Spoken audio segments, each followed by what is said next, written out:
Okay, so on page 179, on Gan Eden and Gehinnom. After having discussed the progression of ideas leading up to the last section we saw, which was talking about the actual reward and punishment and the arenas thereof, namely in this world and the next, speaking primarily how the reward in this world can be a good reward, but it's nothing compared to the reward in the world to come. And the same thing with the punishment. The trials and tribulations that people have here is nothing compared to that which will be in the world to come. He spoke about how the world to come is actually divided into two phases. When a person dies, the body returns to the dust, and the impurity of transgression associated with that body will dissipate. And the soul, in the meantime, will go into the spiritual realm, hopefully to a good place in the soul world, where it will receive its temporary reward. It might go to what's called Gehinnom in order to be purified there. But ultimately, the soul cannot receive its full reward without a body, just like the body cannot receive its reward without the soul. So ultimately, the soul world gives way to the world of resurrection, where the Jewish belief is that the soul will become reintroduced into the body and then be resurrected anew.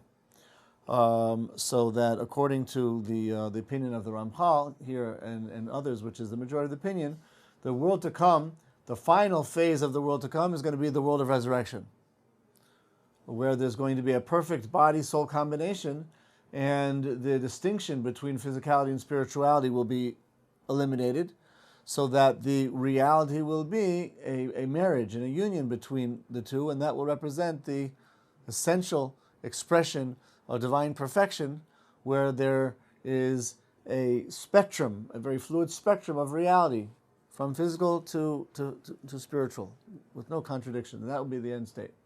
As opposed to the Rambam, who says that the world of resurrection is only temporary, primarily to reward the body, but the body will hinder the reward of the soul, which will only get its full reward after the resurrected body also dies, and then the soul will be raised into the final world to come. But after having discussed that in the previous section, now the author goes on to a little discussion here on Gan Eden and Gehinnom. V'hinei, huchenu mekomos l'neshamos b'tzesan min haguf. There has been prepared a place for souls to go once they leave the body. Echad lenuach bo. One is to really rest and relax there.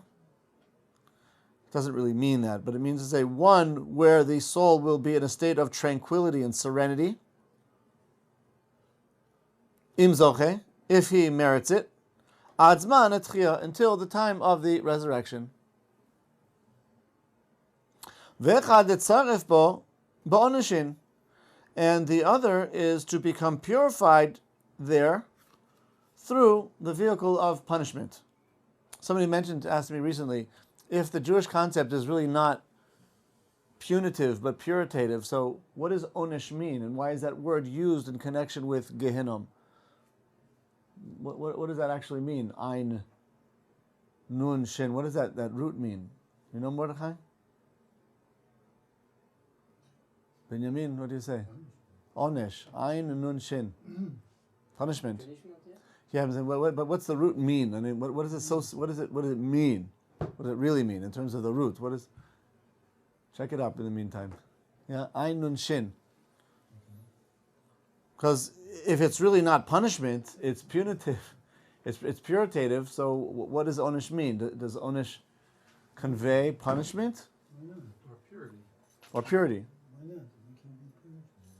It can be, but that just calls into question whether the concept of Gehinnom is really punitive or puritative. Because onish sounds like punishment, right? You could say, well, the punishment is not for the purpose of punishing. The punishment is for the purpose of purifying. But then you could have used a different word. I'm just wondering, what's the meaning of the root onish? Yeah, I don't really know.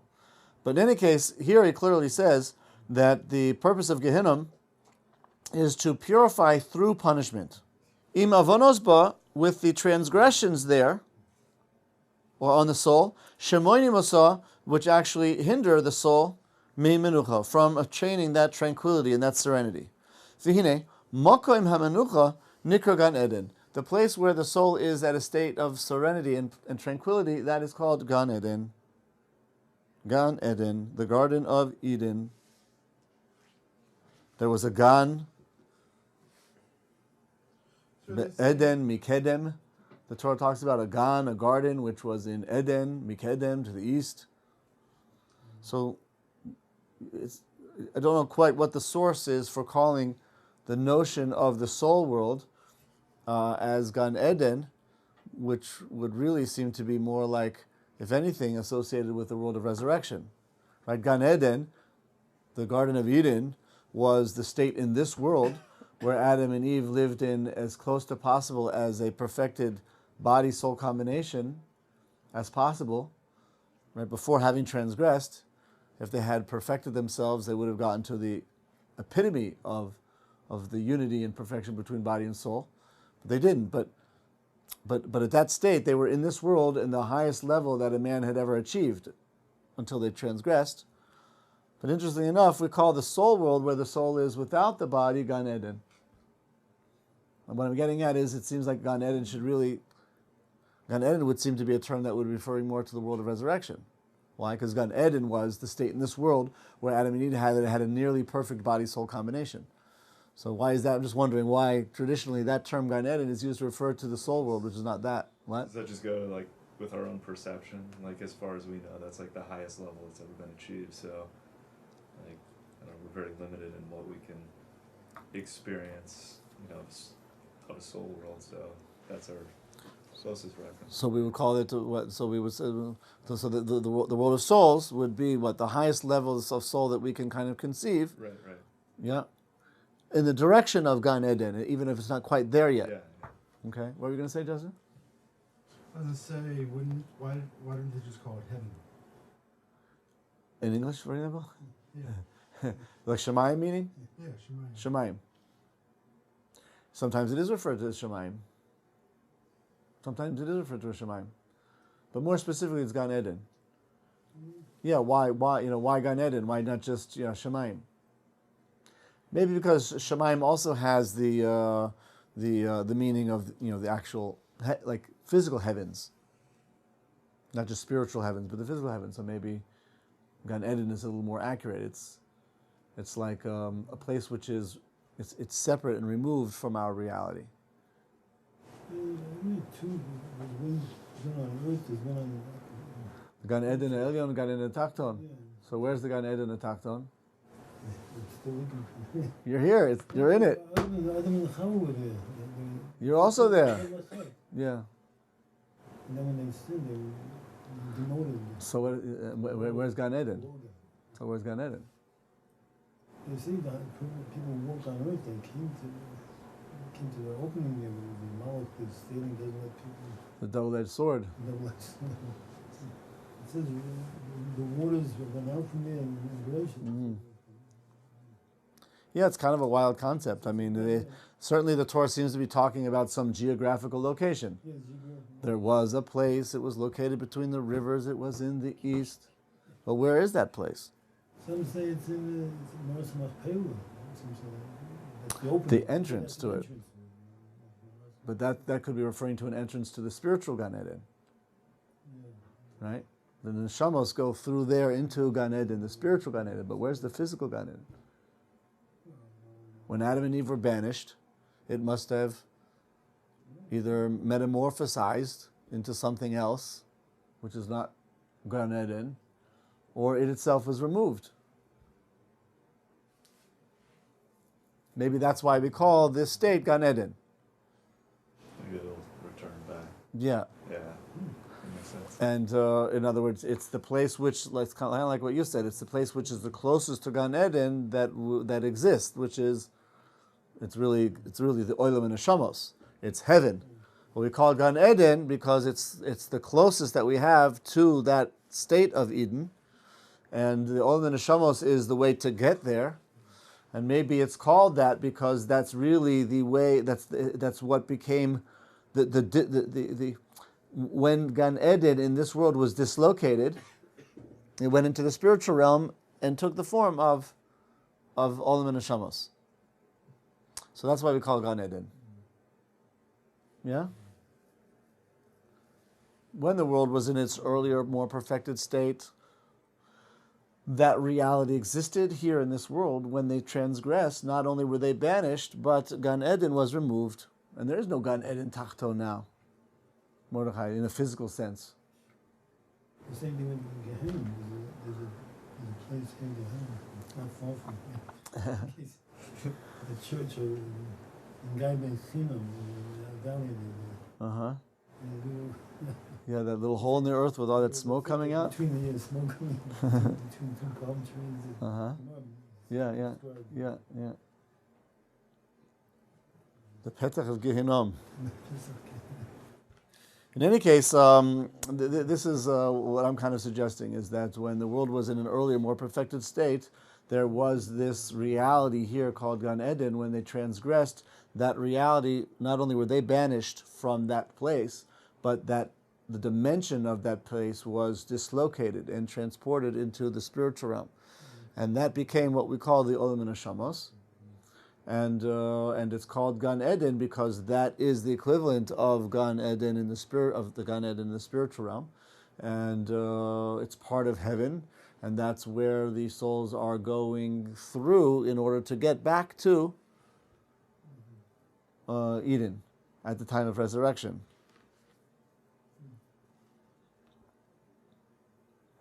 Yeshbo Medregos Shonos, and there are many different levels to this place.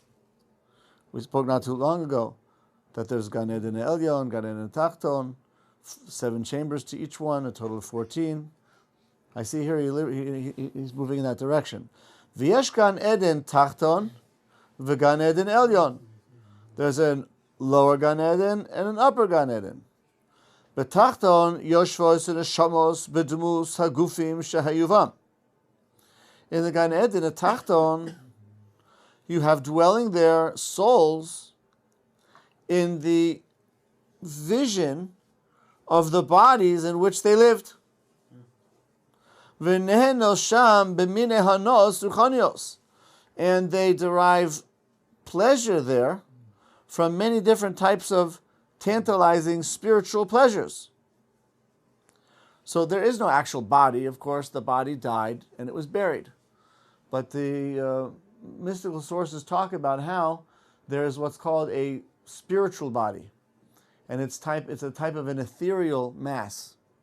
And what that means is that the soul has some spiritual substance, for lack of a better word, which is not physical, but it does have the shape and form of the body, so that the body itself is a replica of the soul. So that the soul has its own kind of form and shape and appearance in a spiritual sense, and it leaves its imprint on the body, and that's why people look different, because everybody has a different spiritual essence. And so our bodies are really physical manifestations of the soul. When the body dies, the people who are in the lower Gan Eden, which is closer to this worldliness, still have those spiritual bodies. The soul has been divested of the physical body, but it still has the spiritual body. That's called the Guf Hadak, the ethereal body. Yeah? And it's this body, the spiritual body, which enables the soul to have spiritual pleasures, just like the physical body enables a person to have physical pleasures. Rabbi, doesn't that contradict kind of what we were learning last week with the Ramban and the other commentators saying for the world to come, how there would be no drinking, no eating, no procreation, and we kind of discussed whether or not there was a body there. And Zach pointed out that it was metaphorically speaking the crown upon the head, but right here in this essay, it's saying no, there were bodies, and there are bodies there.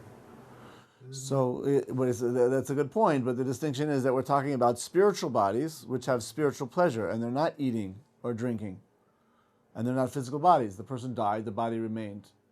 The soul goes up, and the soul has some type of what's described as a gufadak in the Zohar, this ethereal type of spiritual body, and that spiritual body, of course, is not eating or drinking. That's how the Rambam would understand this description of Olam Haba. Olam Haba is talking about Olam Neshamos, where there's no eating or drinking. It might actually, I don't think I'm not sure whether the Rambam would go along with this explanation, but perhaps what the Rambam would be saying is that there is a body, but the body has no eating or drinking because it's talking about a spiritual body. But I don't think the Rambam would say that. This is more of a Kabbalistic principle. But in any case, the point is it's a spiritual body, and you're right. There's no eating or drinking. It's more like a presence, a spiritual presence.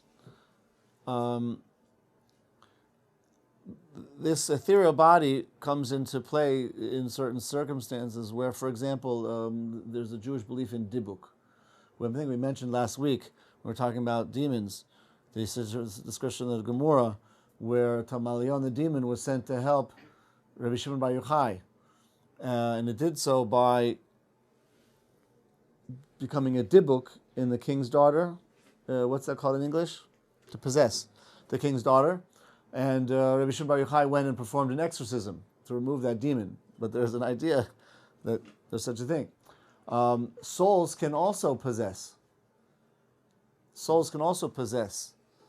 And that's the formal real meaning of dibuk. It's a bodiless soul that's it's decreed upon it to wander body in this world without a body. It can invade a person looking for a home, and that results in what we call a dibuk.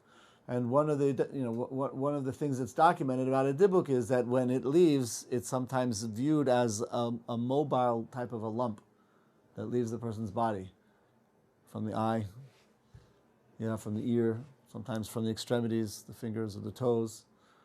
But one of the explanations is that the soul becomes concentrated into a point and leaves the body, so the congealing of that spiritual mass takes some type of physical shape.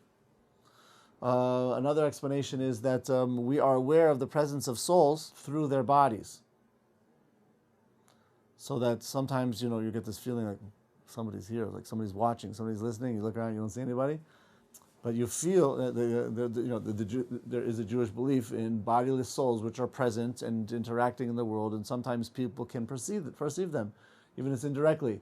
And one of the ways is because the sight, the person's eyesight somehow sees the spiritual body of the soul. But we're not aware of actually seeing anything. We just have the perception there's something being there. In any case, this is the spiritual body in the lower Gan Eden. You see here that he understands, Mordechai, the term Gan Eden Takto, not referring to the Gan Eden in this world, but the lower part of Gan Eden in the spiritual realm.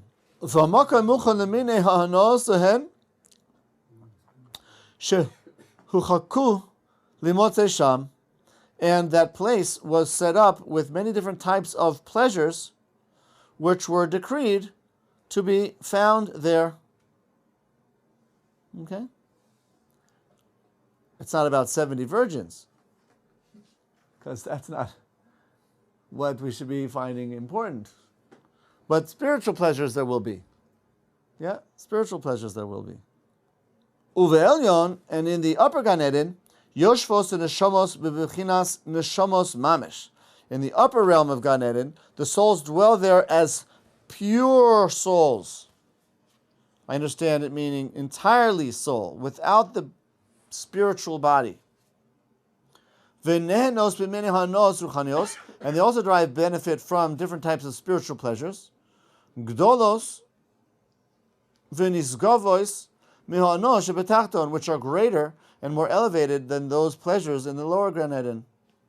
V'yasham chiluf zmonim v'shinui itim lahanois shonois u'mischalfos. And there are different times and seasons, insofar as you can describe or ascribe time to a non-physical place. But there are changes there. And the types of pleasures are therefore constantly changing. So it's not like, wow, I understand the concept of Gan Eden, but you're telling me that people are just going to dwell there in the presence of God? I mean, that sounds nice for an eon. But after an eon or two, it would seem to be a bit boring. This has been going on for about 3,000 years now. Can we have a change of pace, a little spice? So they say here, no, that's not true. It's constantly changing. The pleasures are variegated and varied, and constantly changing, so that it's true that a person is constantly enjoying himself, spiritually speaking, but it's always in a different way, in a different manifestation, in a different expression. So there's always something new and novel. Umedregos shonos lenehenim behen, and there are different, of course, many different levels of those who enjoy it as well. So there's mobility in the world to come. Like I said, there's an upper Gan Eden and a lower Gan Eden. Each one has several different levels for a total of 14. And a person can actually be elevated through those different levels. And of course, each level of Gan Eden is going to have a different experience, a different kaleidoscope of experiences as well. And so if a person does have mobility, how does that person have mobility through Gan Eden? The time for doing the mitzvahs is here. Once a person dies, how can he be propelled in the world to come? So the answer is, number one, a person's neshama can be sent on a trajectory. His life sends that neshama into the spiritual realm with a certain trajectory, and that trajectory continues. The extent to which he was moving upward in this world, right? The soul is going to be sent on such an upward moving trajectory in the world to come. If he's going kind of lateral, so the movement is going to be kind of lateral. And if the trajectory was down, so of course he's not going to be in Gan Eden, he's going to be going elsewhere. Yeah? But there's still mobility through that trajectory, number one, through the good deeds that he's left behind. For example, he might have set up a fund or an institution or something which people continue to benefit from. So every time people benefit from whatever that legacy is that he's left behind, that also accrues benefit for the soul, enables it to have mobility in the world to come. And children that one leaves behind are part of that legacy. So that if a person leaves behind observant, believing, good descendants, that also accrues benefit for him, the first, second, third, fourth generation. Afterwards, it starts to dissipate. That would all be for Gan Eden. What about Gehinnom? Gehinnom. Hu makom l'neshamos ha'uriyos li'anesh. That is the place which is befitting for souls to receive their punishment. This is the place for onesh, which is retribution, which is payment for the person's misdeeds. It's basically where the person has to pay the bill. V'sham magil lehen sa'ar u'mechoivim kefim ha'sheshayach behen lefi inyonon. And there, the souls experience anguish and pain, everything which would be befitting and appropriate to the particular matter of this person's transgressions. So there are places in Gan Eden, in Gehinnom, which are described as being like fire, others like ice, others like water, others like dry, parched, hot. 14 different levels of Gehinnom. And different types of transgressions are associated with different types of results. And the purification has to take place through different types of experiences, each one according to the different level of Gehinnom. Yeah. So the question I was saving from the other class was for this Gehinnom, in its comparison to Dante's Inferno. Was a lot of Dante's Inferno based off of the Jewish definition of Gehinnom?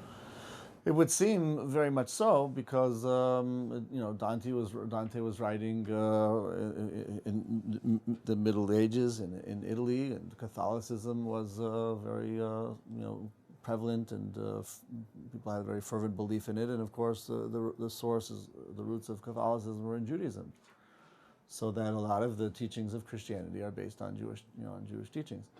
And Dante gives the different levels of purgatory. I don't remember right now offhand how many there were. I think there were 7. 7, yeah. And here we're talking about 7s, as well. There happens to be an upper and lower. I don't remember whether... But his 7 was the 7 levels of hell, not the 7 levels of purgatory. In Christianity, purgatory and hell are different. Who's different here? No. In Dante? In Dante's thing... Purgatory is hell. For Judaism. In Christianity, purgatory and hell are separate. So, what's the difference? So Purgatory. I think then the 7 levels he would probably be referring to, and this is just assumption because I have not read the Jewish interpretation of Gehinnom, but would be the lower 7. Would be the lower level of Gehinnom, not the upper level of what they would consider purgatory whereas all 14 levels to us are purgatory. To them, there was purgatory, and then there was hell. Which is worse? Hell's the worst. That's like the lower, as deep as you can go. So, okay, I don't remember. I remember that those people that went to purgatory were are those people that before dying in deathbed, they decided to say sorry, like decided to. You're our resident Italian scholar. I forgot about that. I studied Dante. Yes, Guido's from Italy. And studied Dante. So I thought They that committed sins and they were bad people in life, but then in deathbed, right before dying, they decided to like admit God and say sorry. right. So, So they went to purgatory instead. does which purgatory is a have little better. Does purgatory have 7 levels, just like hell did? Yeah, I'm pretty sure, but I don't remember how many and the differences. But yes, it's all in layers. Same as also heaven, and also hell. But It hell. would be the 14 levels. What's that? If it would be the 14 levels, and if you included purgatory and hell in their retrospect versus our Gehenna, which is 14 levels. Look, yeah. Again, I don't know for sure. I read whatever. I read Dante, but I remember there being 7 levels of purgatory and 7 levels of heaven, but not 14 of each. So certainly the idea of there being heaven or purgatory is from Judaism, and the fact that the purgatory would have 7 levels is clearly associated with Jewish teachings as well. It is 7 in purgatory. Yeah. There was who was Dante's guide through purgatory? That was it not Homer, but the great Roman author. Virgil? What, Virgil? Yeah, Virgil. Until Beatrice took over. Yeah. But in any case, yes, I would agree that and the descriptions there. The descriptions there are very similar in many cases to the descriptions in Judaism as well. I mean, the descriptions there are horrific. People with seeping in refuse or in fire and without limbs and their bodies, decomposing and all that. Those are pretty graphic descriptions, which maybe we find in Jewish sources as well. But. In any case, I would agree that Christian theology obviously is based very much on Jewish theology. The body and the soul, heaven and hell, the soul world, resurrection, right? Reward and punishment, and God and judgment, and all of that. Virtues. Yeah. The virtues. V'yesh madrega shonos shel tzar. And in Gehinnom, you have different levels of anguish, just as you have different levels of pleasure in Gan Eden. And through that anguish, the sinners will carry the burden of their transgression, which means it will be lifted up off them. And if they will be deserving of reward after they're purified, they'll be purified from their transgressions, and then they'll go into the state of serenity and pleasure and rest, that is Gan Eden. But if not, they will be punished, purified, again, until they are destroyed. So maybe what that means is, you can clean something and clean something and clean something, but if it's so dirty through and through, ultimately you're going to just... Erase it. Yeah, what's that? Erase it. Yes, erase it. So there's nothing left. So even there, I'm trying to push in the idea that Onish is not punitive, it's puritative. But if the person is so thoroughly imbued with filth, then as you clean away and clean away and clean away, you can basically clean to the bone until there's just nothing left. So the purpose was for purification. The result was desolation, destruction, because there's just nothing left that's pure. So it's removed. V'davar zeh lo yikre liYisrael ela me'at min hamat. But this result of a person's going through Gehinnom to remove his transgression to the extent that there's so much transgression, the person actually ends up being removed rather than the transgression being moved, this is very highly unlikely. Very, very unlikely for Israel. But rather, most people, no matter how wicked they were, ultimately will be purified through the experience of Gehinnom, and then have some merits left by which they will enjoy whatever portion they're deserving in Gan Eden. Okay, let's stop here.